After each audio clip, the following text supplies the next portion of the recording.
kasama nga natin dito sa PRTV Prime Studio ang Associate Dean at Assistant Professor ng UP College of Law, si Attorney Paulo Tamasay. Magandang hapon, Attorney Tamasay, at welcome po. Magandang hapon din, Jack, at sa inyo mga taga-subaybay. Yes, Attorney Paulo, pare-pare, sabay-sabay tayo nakikinig nga dito sa pag-discuss na itong Article 4. Pero mostly is technicalities yung mga inaano, kunyari, kung certified true copy or original ba ano. Pero siguro, pag-usapan mo natin, bakit sa lahat ng articles of impeachment, ito yung inuna? Well, kung pagbabatayan natin yung explanation nung prosecution, no, kamakailan, parang ito kasi yung malinaw na yung ebidensya. At klaro naman, yung ground nito ay ukol doon sa mga pagbabanta, yung threats sa buhay ni Pangulong Marcos. At yung threats na yun, kaya mo siya patunayan, una, nung video na sikat naman, dun sa video ni VP Sara nung late night Zoom press conference niya. And I think, batay doon sa iba pang testigo na ipapakita nila, ay yung character niya, no, na violente, mainitin ang ulo. No, I think yun yung susubukan nilang itahi. At medyo madali yun kumpara doon sa ibang grounds na medyo technical. Kasi kailangan pag-usapan ng numero, financial records na inaantay pa natin, no, etc. And voluminous, kumbaga, pagdating sa documents. Yes, technical yung pag-assess doon. So itong unang ground, supposedly mas simple siya kasi video lang yung papakita yung testimonya ng ibang testigo, pero parang nakikita natin today, nagkaka-encounter tayo ng mga problema, no, sa authentication, yung tinatawag para dun sa video. Attorney Paulo, anong assessment mo so far the way yung pagiging presiding officer ni Senator Chis Escudero, nakita mo maayos ba yung pagkaka-traffic niya? At, Yes. at malaking advantage ba na isang abogado ang naging presiding officer? But I think maayos yung pamamalakad niya nung trial kasi madami dun sa mga objections na nire-raise ng mga partido or ng mga panig, ang bilis na nare-resolba. So imagine na lang kung matagal yung resolution nitong objections na ito, baka hindi na tayo matapos dito sa trial. But at the same time, mahalaga din kasi alalahanin na yung impeachment process natin, hindi naman siya dinisenyo para sa mga abogado. And in fact, minsan yung legal knowledge or yung pagiging legalistic ng proceeding, naghaharangan niya kung yung patas buong pag-uusap ukol doon sa ebidensya talaga mismo.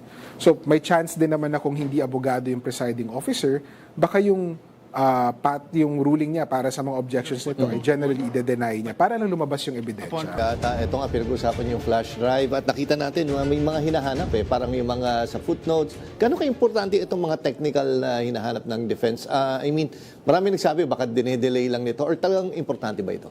Well, kung korte po ito, na court of law, importante yung authentication kasi.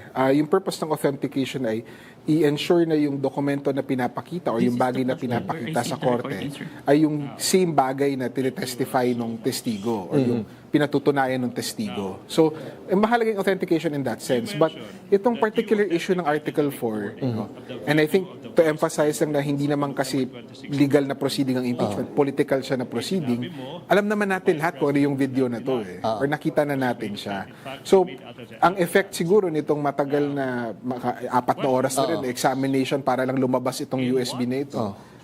Nadidistract yung mamamayan kung ano talaga yung laman ng video na yun. No? 2 minutes lang yung video na laman or additional na 3 minutes, pero 4 na oras yung kinakailangan upang lang maipahita siya sa impeachment. Yung video niya. Attorney Bali, ano yung yung kanina pa ito kinocontest? Ano ba yung itong nilalaman? Ito yung video doon sa press con, allegedly na ano. Yes, and I think alam naman ng publiko yung laman ng video na yun. Marami na nakapanood yan. At marami pa siyang kopya online.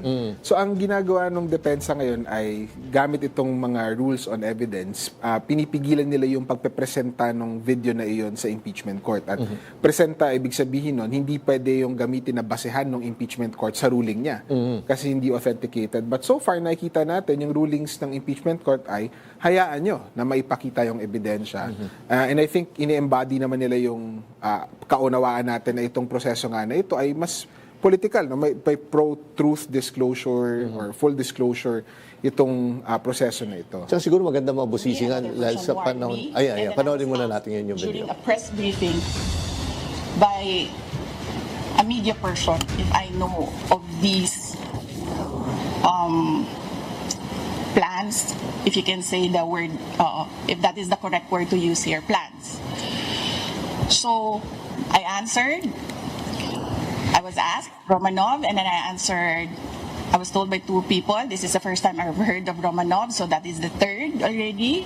And I said, don't worry about my security. If they kill me, if I die, kapag pinatay ako, or kapag namatay ako, in the context of don't worry about my security. So this means pinatay ka.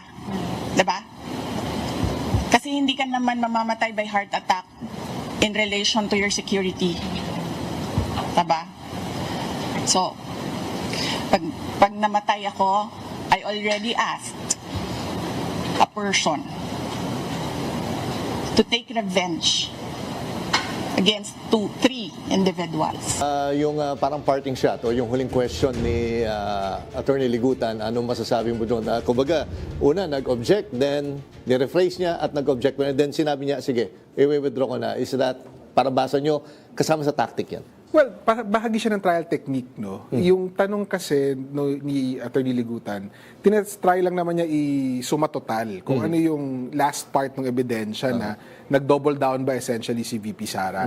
So, naitanong na niya yun twice, hindi na kailangan sumagot ng testigo na yes, kasi nakita naman na siya sa video, and yet na-emphasize.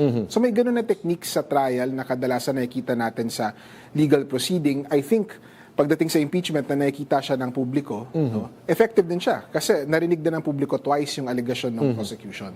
Attorney, bukas yung cross-examine na ng defense. Ang tinutuntungan nila ay freedom of speech. Pwede ba nilang panghawakan yan? Sabihin, bugso ng damdamin. Well, una sa lahat, in terms of kung viable ba yung depensa na freedom of speech, I think may kaso for the defense. Pwede naman nila talaga patunayan na bugso ng damdamin siya, exaggerated siya na speech, hindi credible yung threat, and therefore, hindi siya umaangat doon sa impeachable offense.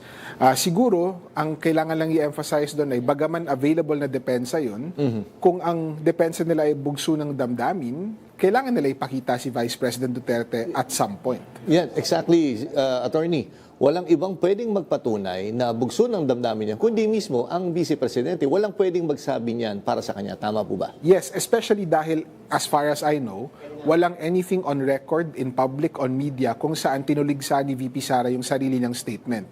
In fact, yung ebidensya today, parang dinodouble down pa niya, inuulit pa niya yung yung threat niya, supposedly. So, mahirap patunayan yung testimonya na iyon na hindi ka nagpapakita nung nasasakdal mismo or si VP Sara.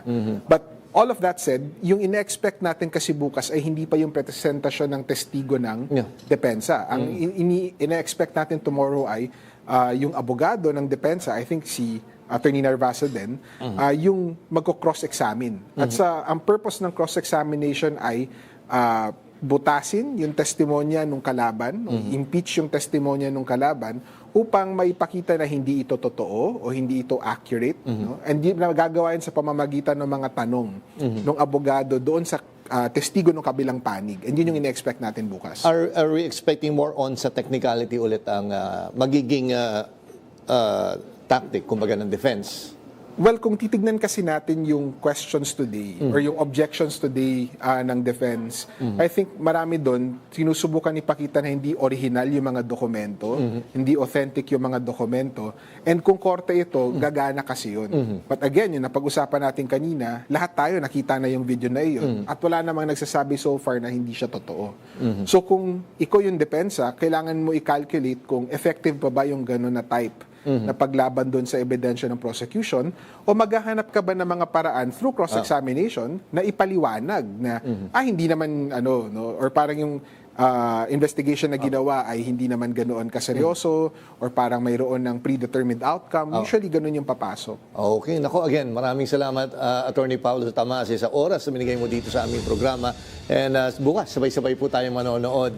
At makita natin, mahaba-haba pa itong impeachment trial na ito. Again, maraming salamat Attorney Tamase, magandang gabi at mag-ingat po. Maraming salamat din po.